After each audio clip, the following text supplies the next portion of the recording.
As you can see, it's going to be an interesting hearing today. Welcome to the Oversight Committee, and in particular, the DOGE Subcommittee. I do want to say welcome to our guests and to your families. We do appreciate all of you coming here to tell your stories. But I want to make clear that this hearing is actually not about oversight or DOGE, but about spreading hate and using trans lives to distract from the real issues that Americans are facing, from attacks on our economy, to attacks on our democracy, to attacks on our communities. So let's call this hearing what it actually is. It's about bullying trans kids and members of the trans community to distract from the failed policies of the Trump administration, the failed policies and exploitation of this DOGE subcommittee, and the GOP's own cruel agenda that is happening right now here on Capitol Hill as they're trying to gut Medicaid, gut food assistance, gut environmental programs to give tax breaks to billionaires, because that is actually what's going on behind these doors all around us. So, as the ranking member of this subcommittee, let me start by saying to everyone in the trans and LGBTQ plus community who might be watching or listening today that we see you, we love you, we respect you, we are fighting for you, and we will fight back against this hateful agenda. Now, I do want to point out here at the outset that we are, in fact, in the Oversight Subcommittee on, quote unquote, delivering on government efficiency. And this is a committee here in Congress that was created this year by the GOP, supposedly to address government efficiency. And this hearing literally has nothing to do with that. In fact, it has nothing to do with anything that falls under the Oversight and Accountability Committee's jurisdiction. This hearing is so irrelevant to this committee, it's just a complete distraction from what is actually happening in Congress right now. So let's review what this subcommittee is actually supposed to be working on, since my friends seem to have forgotten that. In their own Rule 6 of this committee, this subcommittee shall, quote, have oversight jurisdiction over the federal civil service, including compensation, classification, benefits, federal property disposal, government reorganization and operations, transparency, performance, grants management, and accounting measures generally. That is the jurisdiction of this committee. And I don't know about any of you, but I don't see anything in here about sports, the Olympics, Title IX, fencing, and certainly nothing about policing the bodies of Americans. And frankly, hearings of this subcommittee have become so divorced from reality or anything resembling oversight and the jurisdiction of this committee, it's basically turned into a political campaign ad, as you just saw on these TVs. That's what this subcommittee has devolved into. And frankly, I think many of us expected that that's where we would end up. But meanwhile, Donald Trump is letting Elon Musk and his cabinet secretaries and OMB now continue to dismantle our federal agencies, to hack our private data. They're firing veterans and teachers and firefighters. They're trying to break Social Security and the VA. And there is literally no oversight happening here in this committee under the GOP. In fact, my colleagues have failed to bring even a single administration witness here to this committee. They haven't brought Elon Musk, they haven't brought a cabinet secretary, they haven't brought a political, they haven't brought anyone to this committee to answer to the lawless and immoral behavior that's happening inside the administration or anything that relates to the jurisdiction of this committee. That's why, even though we had hoped on the Democratic side for real and meaningful bipartisan work to make the government more efficient, to make it work better for Americans, we have to sit here week after week and fight back against this abusive and lawless and ridiculous agenda. And, I want to just point out that there are now over 220 lawsuits against the Trump administration and over 130 court restraining orders and injunctions against them because of this agenda. So why did the chairwoman decide to call this hearing today? Why is it that we're trying to distract from an agenda that is so unpopular that 2/3 of Americans disapprove of what DOGE and Elon Musk is doing? Maybe it has something to do with the failure of the president in the first 100 days, that his approval ratings have declined by 14%.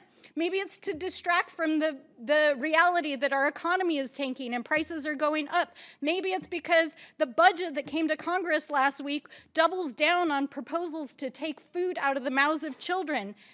Maybe it's because behind closed doors all around us, they're trying to take away your Medicaid and your food assistance. So why bully trans kids? Why take up airspace to bully a population that only makes up 0.6% of the population? Because clearly they're living rent-free in the GOP's minds. But simply put, Republicans are focused on the wrong 1%. So why are they so obsessed? Why is Trump attacking trans people? Why is this the centerpiece of the Republicans here on Capitol Hill? Honestly, it's weird and it's wrong. And I just want to say to all of the people in the trans community who are watching, we uplift your stories. We are fighting for the community. We are fighting for the rights of everyone in our communities. And this hearing has absolutely nothing to do with the Oversight Committee. And that is why, at this time, I make a motion to immediately adjourn this hearing. Thank you, Madam Chair. As you can see, this is a hearing full of performance artists, not legislators. To our witnesses and guests, I do appreciate you coming today, but this is not the venue for this conversation, and our colleagues know that across the aisle. That is part of why the distraction of the gaveling and the yelling and the performance art is happening here today, because this is not an oversight hearing. This is not what the jurisdiction of the Oversight Committee is. And the chairman and the chairwoman both know that. And they both know that a little over 100 days ago, when Republicans were clamoring to show Donald Trump and Elon Musk that they were going to carry their water here in Congress, they created this subcommittee to do Elon Musk's bidding. But now that he is so unpopular, that 2/3 of Americans are opposed to DOGE and Elon Musk, the honeymoon is over, my friends. And so what are they doing with the DOGE subcommittee? They're bullying trans kids. They're talking about things that have absolutely nothing to do with government oversight or efficiency or the economy or the reality that Donald Trump is tanking the economy and the reality that Americans are pissed as hell and are marching in the streets. And they're turning the DOGE subcommittee into, apparently now, a fencing oversight committee. Welcome. We're not even going to call it the DOGE subcommittee anymore. This is called the Fencing Oversight Committee. Welcome to the Fencing Oversight Committee.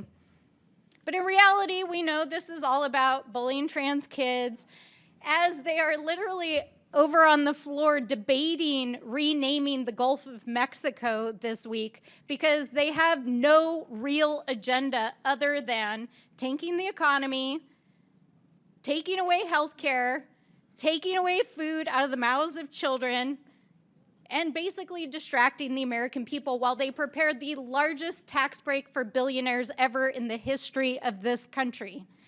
But it's not enough to just obsessively talk and think about trans people, which obviously are living rent-free in their minds. Donald Trump has put into place over a dozen executive orders and actions bullying trans people. Here, this committee is trying to take their own punch. They're trying to keep trans people from using bathrooms inside the Capitol. I mean, all of this is part of their regular playbook. Do really bad, evil things, and then distract the American people by doing ridiculous things in public spaces like this. So I am very grateful to Ms. Goss-Graves for being here to break through the noise, to talk about real issues that are affecting our communities, because among the things that affect women, girls, all people are the cuts to healthcare, the cuts to education, the cuts to vital programs that our people depend on. But what I think is so important is to highlight the ways in which using public spaces like this to bully trans people creates a lack of safety for the LGBTQ+ community.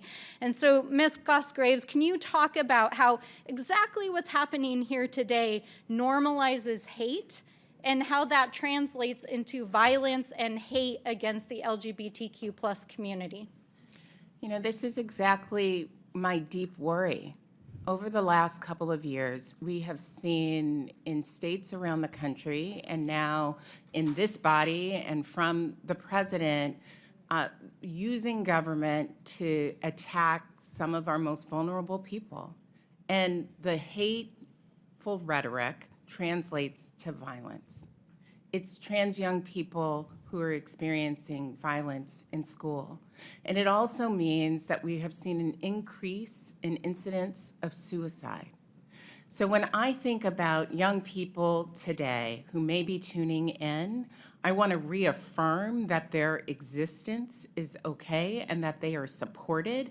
But I also want to say very, very clearly, even though people have been spun up in this frenzy that all the problems in the world are apparently now caused by trans folks existing, that is simply not true. And if we have a very serious and concerted effort to address rising costs, to address access to health care, to address the experiences that people are having in this country who are begging for help, this body actually could be doing that.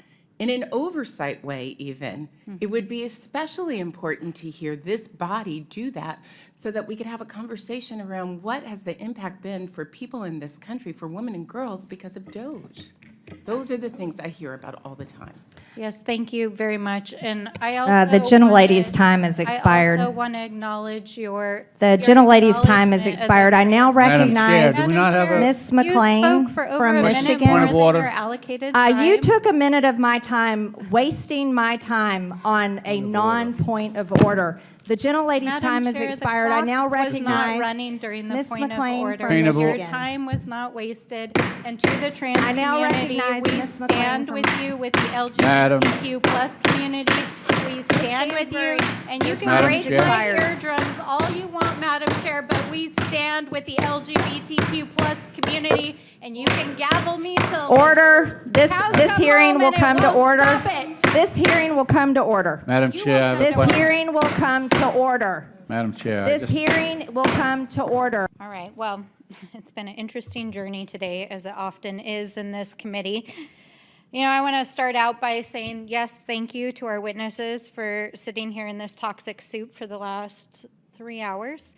It's ironic because the jurisdiction of this committee is government efficiency, and we just spent 3 hours talking about fencing, USA fencing, trans athletes, girls. We had my friends across the aisle mansplaining to us about how they're protecting women. I mean, yeah, this was a really good use of government time and money. Meanwhile, behind closed doors, as we've pointed out many times during this hearing, my Republican colleagues across the aisle are trying to cut a deal to cut Medicaid.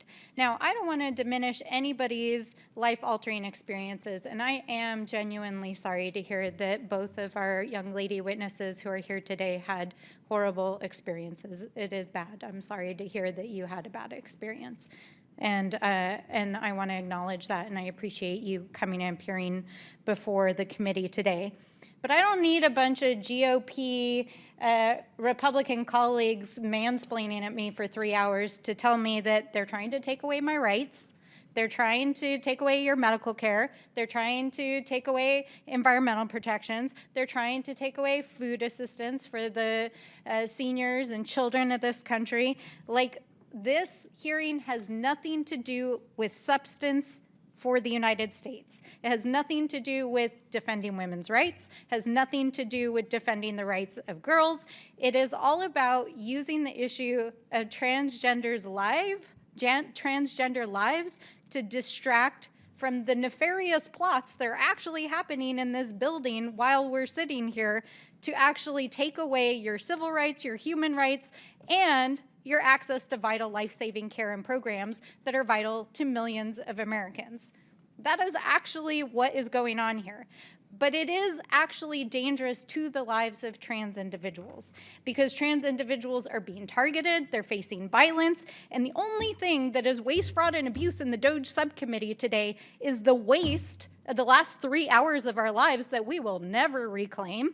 the fraud that is this committee, and the abuse of Americans that has spewed out of the mouths on the other side of the aisle for the last 3 hours. And so I want to say to everyone out there who is listening, whether you're a transgender American, an LGBTQ plus individual, or any American out there, we are fighting for you, we love you, we support you, and we will stand against hate.